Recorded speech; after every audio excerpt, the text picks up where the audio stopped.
Media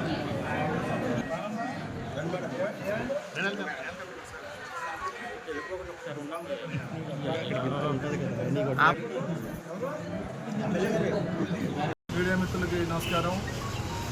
Amalapuram assembly నియోజకవర్గం అప్పులగుప్తం మండలం చల్లపల్లి గ్రామ పంచాయతీ జగరాజపేటలో ఉన్న స్కూల్లో ఈ యొక్క ఆహారం ఏదైతే ఉందో ఆహారం సేవించిన తర్వాత పిల్లలకి వాంతులు రావటం వెంటనే తీసుకొచ్చి స్థానిక పెద్దలు అలాగే ఎంఈఓ అందరూ కూడా తీసుకొచ్చి ఏరియాస్లో జాయిన్ చేయడం, ఇక్కడ హుటాహుటిన వైద్యం అందించడం, అందరూ ఇవాళ స్టేబుల్గా బాగున్నారు. ఇది ఫుడ్ పాయిజన్గా మరి చెప్తున్నారు.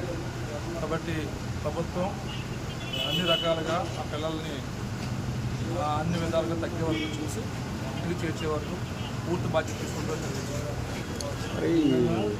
మిడ్ డే మీల్స్ పెట్టేవాళ్ళు స్కూల్లోనే ఉండాలి కదా సార్, ఇంటి దగ్గర ఉండి తీసుకొస్తున్నారు. అదే అలాంటి బ్యాడ్ ప్రాక్టీస్ ఈ సంఘటన వల్ల బయటకు వచ్చింది. ఆర్డర్ గారు కూడా ఎంక్వైరీ చేసి మొత్తం నియోజకవర్గంలో ఈ విధంగా ఎక్కడెక్కడైతే స్కూల్ దగ్గర వండకుండా ఫ్రెష్గా వండకుండా ఇంటిగా తీసుకొస్తున్నారో దాన్ని అరికట్టాలని సంఘటన ద్వారా బయటకు వచ్చింది. కాబట్టి సివియర్గా చర్యలు తీసుకోవాలని ఆర్డర్ గారిని కోరుతున్నాం.